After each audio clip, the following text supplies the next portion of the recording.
What do you reckon of that, Nicole? Fucking amazing. Like most people for their first fish get a tiny little fucking whiting or something like that. That is an 86 centimetre Barra.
So we bought a parks permit or whatever it's called, and we've come into the Daly River Esplanade,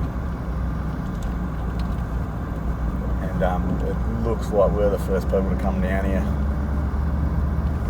for a while anyway, possibly the season. So still very wet.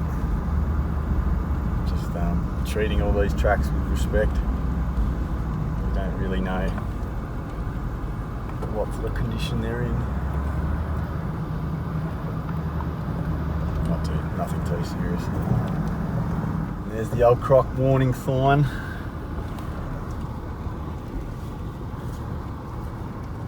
She's pretty much everywhere up the top end.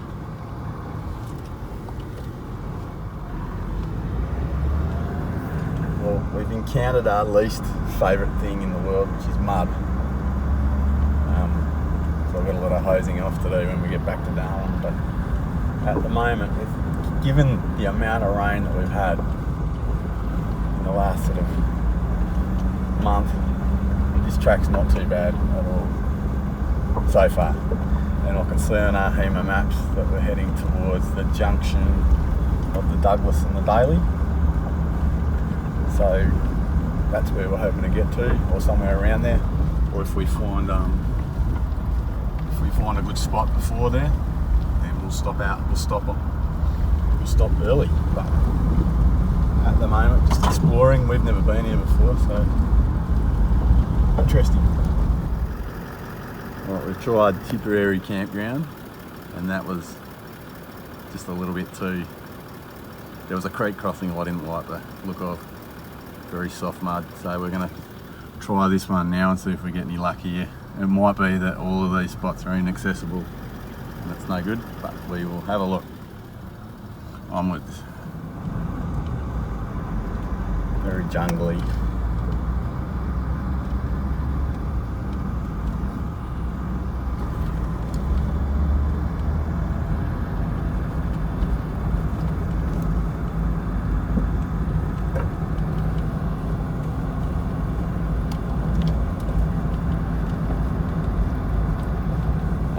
This place got a lot of rainfall this wet season.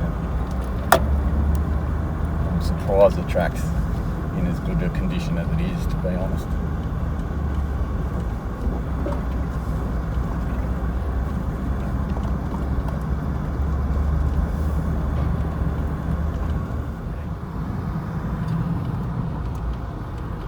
Classic top end scenery.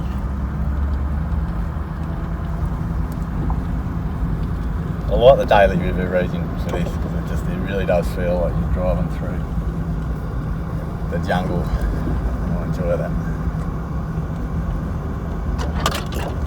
Anyway, we are approaching the Daly River. Should see it imminently. If we are any chance of camping here, we need a higher ground spot that's managed to dry out somewhat. So that's what we're hoping for. No idea if we'll find it.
Now you can see the state of the track that we had to take in, and I'm really not looking forward to cleaning this off when we get back to Darwin.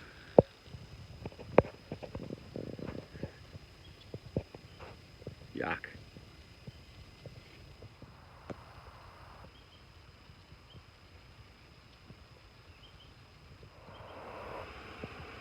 Welcome to the Douglas-Daly Esplanade.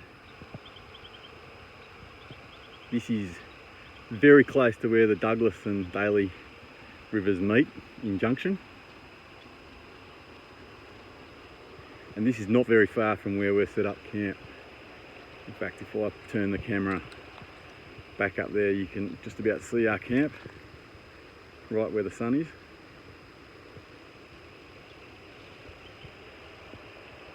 And this is where we're going to call home. We've decided probably for the next 2 nights we're not going to bother going on to Daly waters because we've got this absolutely brilliant spot here. We've got a very elevated campsite. This is the bank here, but our campsite is elevated from here, and that's important for a couple of reasons.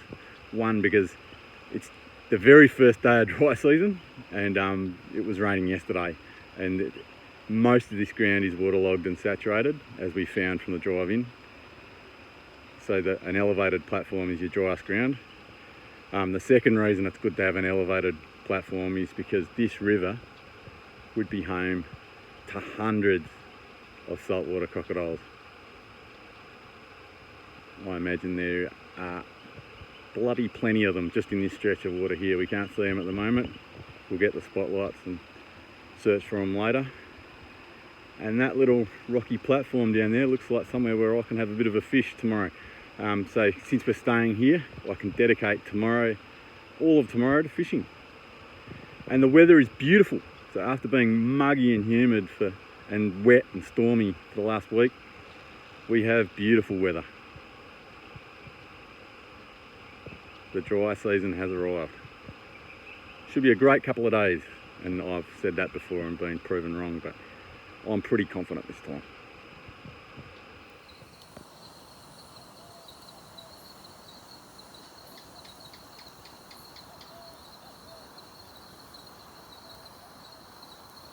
Here we are at our first night at, we think, Douglas-Daly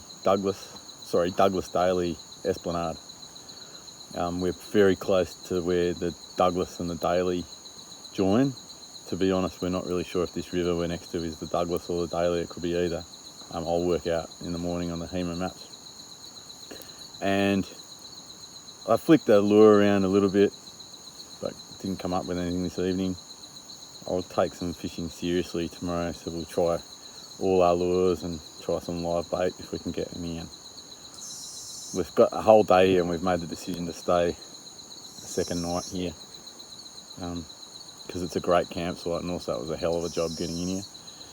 2 days of dry sun, which was forecast, should also make this track a lot easier on the way out than it was in the way in, because it was a hell of a track on the way in. Very muddy, boggy. I'm not looking forward to having to clean the car when we get back to Darwin. Nice dinner tonight. We just slow cooked some, what were they, beef ribs? Yeah? Lamb ribs. Hey? Lamb. Lamb ribs over the hot coals. And just enjoying a drink and the fire now. It's a beautiful night. Dry season is just, people always say, you know, like you wake up one morning and dry season's arrived, and it was like that today. Beautiful temperatures all day. It's a very comfortable temperature tonight, and it's dropping as the week goes on. So perfect camping conditions, really. We'll see you in the morning.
frustrating days fishing. I spent probably 3 hours flicking lures. I caught some small fish, so I'll use them as live bait. No joy. So it's going dusk, and I'm just walking down to have one last flick at the river. Yeah, I only picked up a catfish and a bream today. Nothing to write home about. It's still a beautiful spot. I love that time here. So the sun's about to go down, and we're going to have a roast for dinner, unless this works.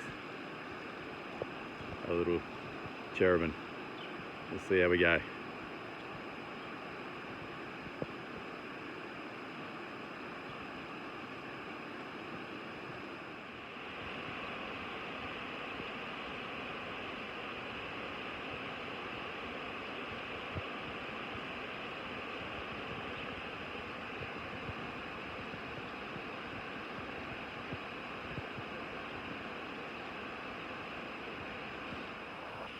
Bloody lost something right in dusk. We had the line in. This is my old alarm system, the beer can alarm system, and I was just tending to the fire because we've got a roast on, and the roast is in the coals there. And I heard the line run, and the cans all went flying, and started reeling it in, and I tripped over on that rut.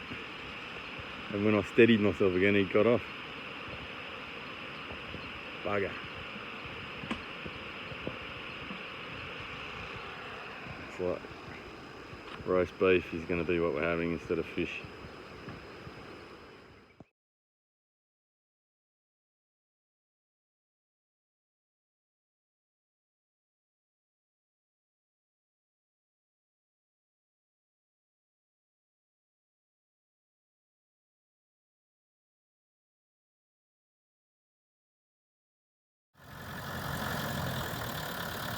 Well, we're out of the Douglas-Daly Esplanade conservation area, and look, to be honest, we made it in and out all right. You can see the mud all over the bottom of my car. That it was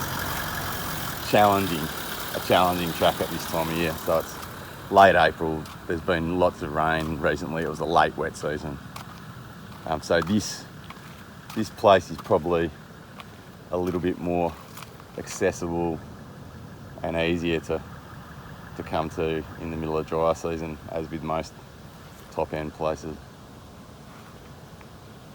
But nevertheless, the upside of coming this time of year was we had the whole area to ourselves. We didn't see a single person for two nights.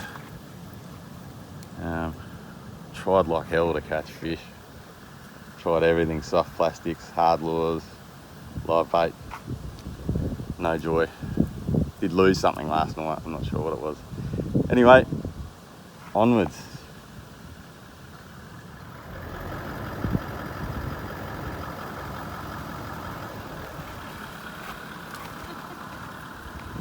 That is the toughest gate we've had to close. You can see look, the wet season's bogged all the dirt up where it opens and closes. Done. Should I level Good it job, out? Em. Look at that. Good community-minded woman.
Okay, approaching the Fergusson River to a camp spot we know called Flat Rocks. It's just me now because Emma's had to fly back to attend some things back in Canada. So, chuck her in the four-wheel drive. This is usually a pretty not straightforward, it's usually a very manageable drive in. Last time we came there was anything but. The huge rainfall that happened in early April. And we ended up getting flash flooded out of here actually at Easter time. So I was quite grateful to give this place a miss for a while. We lost the camp oven there as well, so I'm heading back to see if we can recover that. Some big ruts there on the side, courtesy of the rain. Make sure I miss those.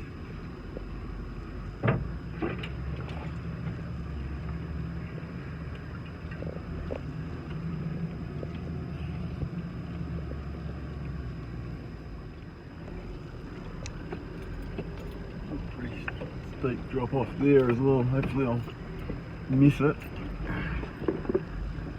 Oh, mostly did. Yeah, the rain's definitely had an impact here.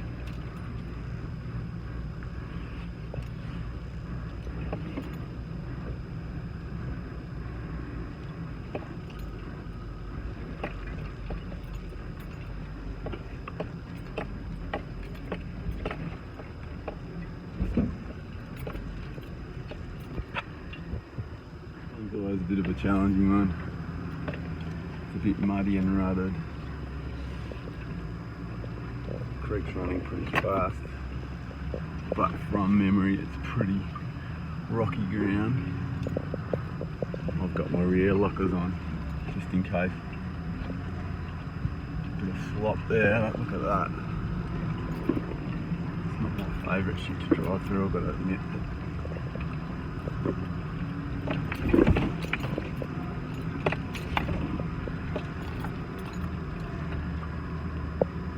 Comfortable though. Going into the whole drive, there's one jump up right at the creek spot, at the campsite.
Something new I've been trying on this trip. Every time we go to Darwin, we spend heaps of money in Bunnings because it's exciting to go to Bunnings.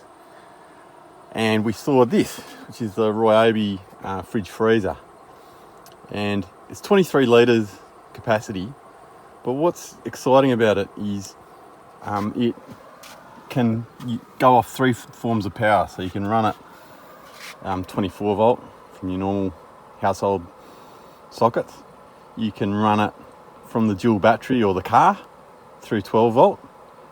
And then if you don't want to use either, you can use the good old Ryobi 1 batteries.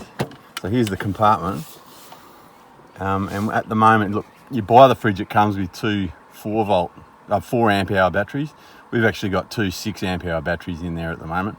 those two 6 amp hour batteries will probably get us something like we've found, somewhere in the scope of 12 to 16 hours, somewhere around that. And there's room in there to put a 9 amp hour battery in as well if you wanted, or 2 9 amp hour batteries. So what I've been doing is while I'm driving, I run it off the dual battery, because that's getting charged from the red arc charger while we're driving. And then when we pull up, if the solar panel can power both our food fridge and the Ryobi, which we're using for drinks, and when the sun goes down, I'll pop a couple of these in. And that gets us comfortably through the night and then the morning usually. But this is a car charger. So we picked up this as well. We can charge our batteries while we're driving from the car. And then if we've got solar during the day, we can actually top up those batteries while the solar panel's running both fridges. So it's been a really good pickup. Yeah, we don't have to worry about ice for the drinks esky now. We're running both. We're still running the 100 amp hour lithium underneath. So yeah, I'm really happy with the Ryobi so far. Well, I was skeptical about how well it would go, but it's doing a bloody good job. Highly recommend at the moment. That's why they call me Captain Ryobi, I suppose.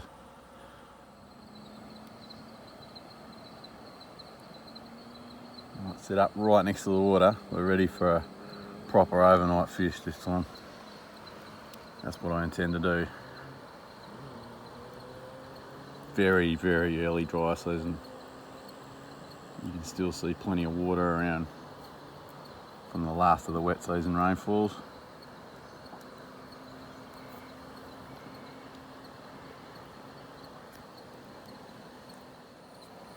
Something just bit through my line, and that's thick, heavy line. I don't know what it is that could do that. I can hear it thrashing around out there as well. Alright, keep going. Well, I've been bitten off twice now.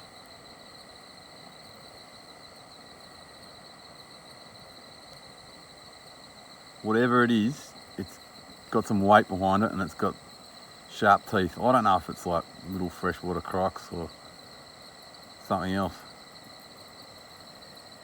But the line's gone running twice and both times it's bitten me off.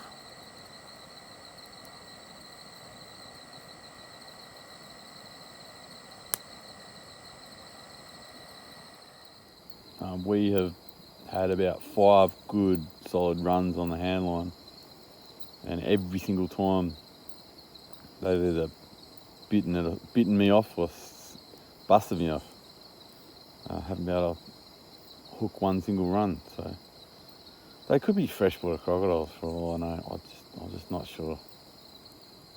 But certainly an exciting night, but not to be tonight.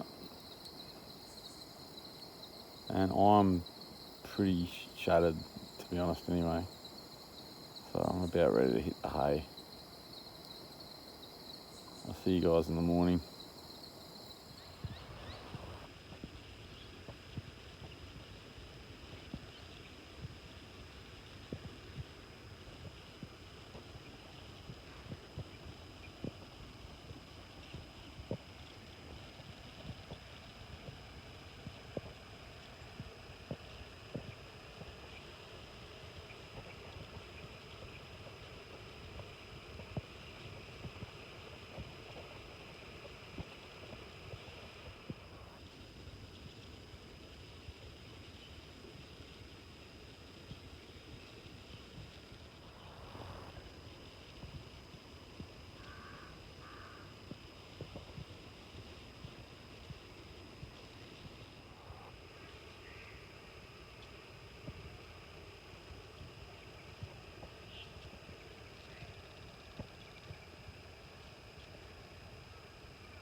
Always reckon it's a privilege to wake up in the bush.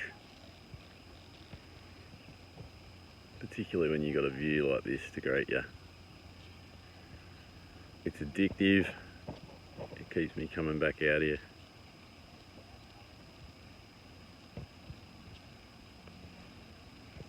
I'm going to break camp shortly, but I'm just enjoying the last of this view. And we'll be heading towards Catherine and then on towards the Vic River, where tonight we'll have our final stop.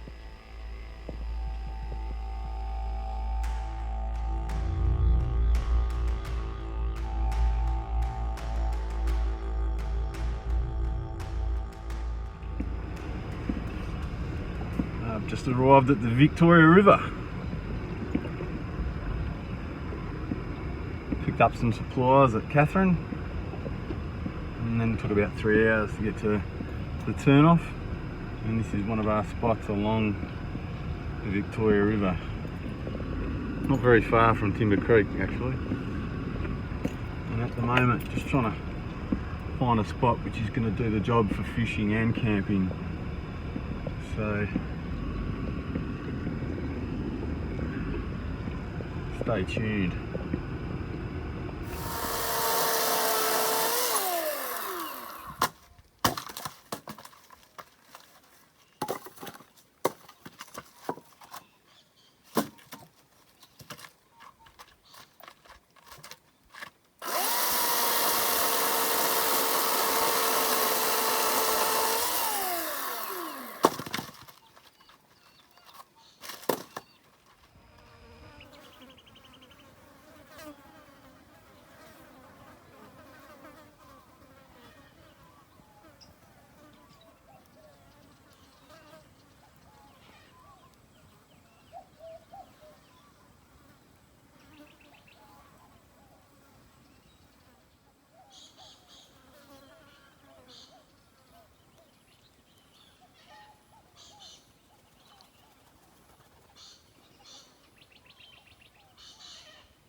Well, the bridge is out. That really is stuffed. It's even worse than it was last year after wet season. Eventually the station will repair that, I guess, but there is a chicken track and it involves a shitload of rock hopping, so hopefully it's not too bad. Oh, bloody hell. Seems to be like this at the start of every dry season.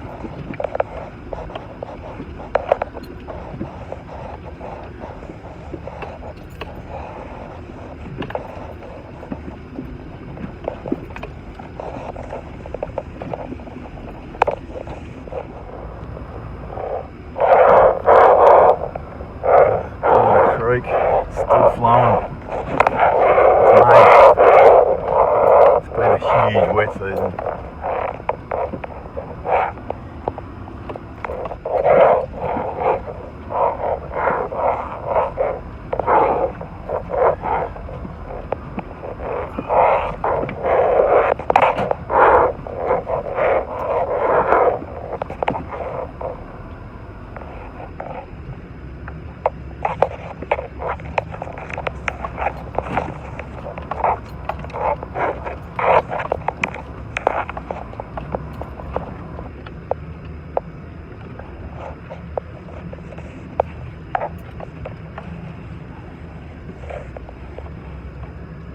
Interesting. Whoa.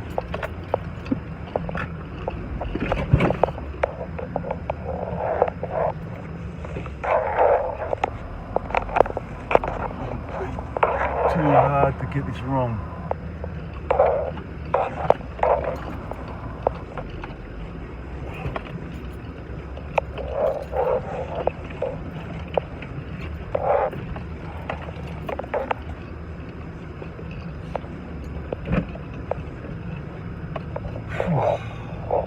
How's this? A Prado that tried to get out here in the wet season, obviously, and never made it, and they never bothered to recover it. Jesus. Oh, he was completely stuck. He wasn't going anywhere. Up to the bull bar in mud. Never mind the axles.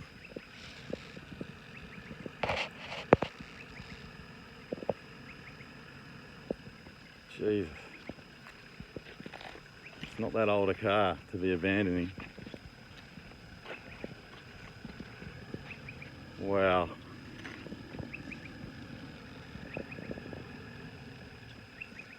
That's an expensive trip.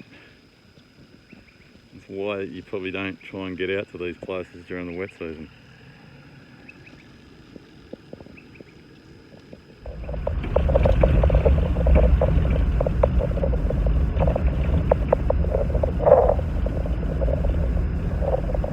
Lagoon again with flowers, lilies, water lilies, I guess. It's always a nice sight when it's full of water.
So we've just dragged this in from Green Lagoon at the Keep River. We knew it was a Barra straight away because it was jumping out of the water. And this one is 72 centimetres, 72. So that's table size. And this will be an addition to the Abbott freezer for Barramundi burgers later during the week and Barra chips. And Emma can make her Barramundi and chips again. Pretty happy with this 70 centimetre Barramundi at the upper area of Keep River, Green Lagoon area. Taken on a live mullet. We heard the mullet get taken and there was thrashing on the alarm system we set up. There was a short flight. He didn't fight too hard, to be honest. He jumped out of the water twice, which is how we knew it was a Barramundi and not a croc. And he's measured in at 72 centimetres, so he's table size, and we'll be keeping him. So, and he's and he's not happy, which is understandable. So we're gonna probably put him out of his misery very shortly.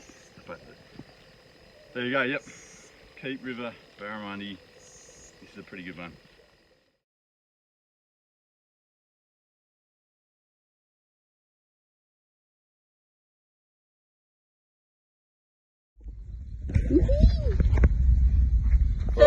First Barra. Nicole's first Barra. It's 86 centimetres. First Barra. Look at it. Whoop, whoop, whoop, whoop. Alright, we've got this is Nicole's first ever Barramundi, and it's 86 centimetres, and it's, fuck me, it's got some fucking clout in it. Nicole's, what's this one? Again on a live mullet. The mullet was looking pretty bad, to be honest, in a bad shape. What do you reckon of that, Nicole? Fucking amazing.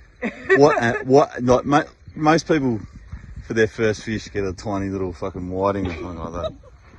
That is an 86 centimetre Barra. It's oversized, so we have to throw it back in. Yay! Well done, Nicole. Thank you. What an awesome first fish. How do I get back to the water? We'll throw him back in now. He needs to go back.